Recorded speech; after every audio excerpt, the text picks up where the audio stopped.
Inclusion Seekers actually is a special project that's been funded through DODD that focuses on helping people with disabilities create and establish new relationships and really to grow their own personal network.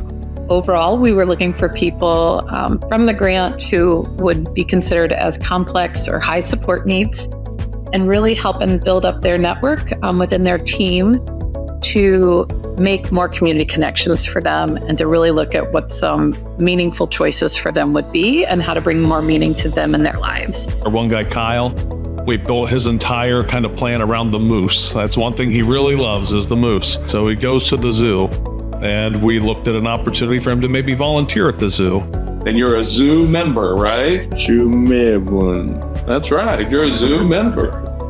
We invited Kyle in to try experimenting with a few different things. We used clay, and he created a moose and a couple other things, and we fired those after he left and got them back to him.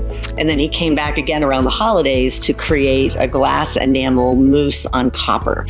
Art is, for anyone, a way to take what's inside and bring it out somewhere, and it's such an effective way to allow people to express themselves. And in this particular instance, it just felt like an amazing fit. And then JP came up with the idea of him, what if he joined the Moose Club and got to know people in a regular community setting like that?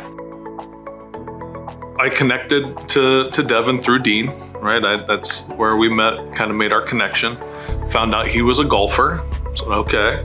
I got with my dad, who's an avid golfer, and he had some extra golf clubs. I said, can you put a set together for me? I got a guy who wants to go golf.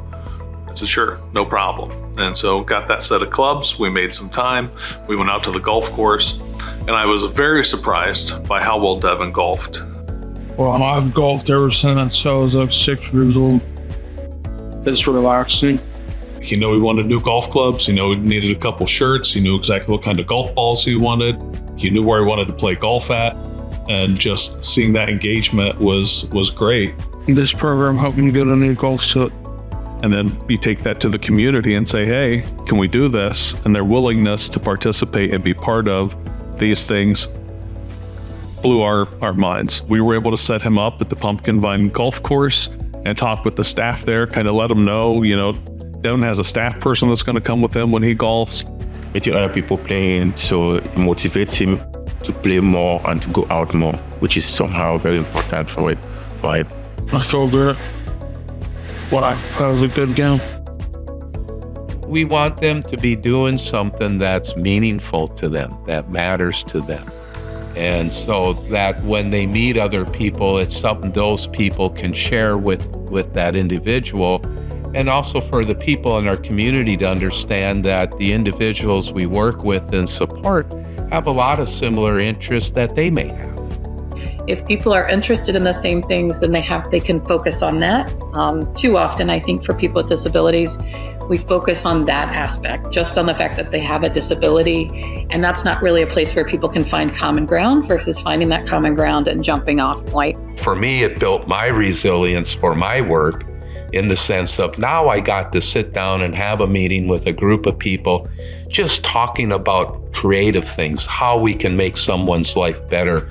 Not that we had to correct anything, but we were just going to build something. And so for me, that's one of the greatest benefits. And I think other people that have been a part of the team, I think they would have similar types of experiences. One of the reasons we have settled on the name Inclusion Seekers is because it includes everyone. It kind of states the case easily that we're all about inclusion, that people with disabilities can lead inclusive efforts, families, communities, neighbors. And so kind of continuing that message becomes just really part of that lifting that we have to do in terms of what we've been learning to continue to get that message out. Sometimes it's just encouraging and supporting people to really do that next step. So for some of the professionals involved, it is sort of stepping out of what they have thought of as their role potentially and seeing the potential to be more creative and sending out and thinking about people they know that have those interests in common, putting people in a place where they're comfortable and they're happy and then talking about what it is they actually enjoy, there's a lot of potential there.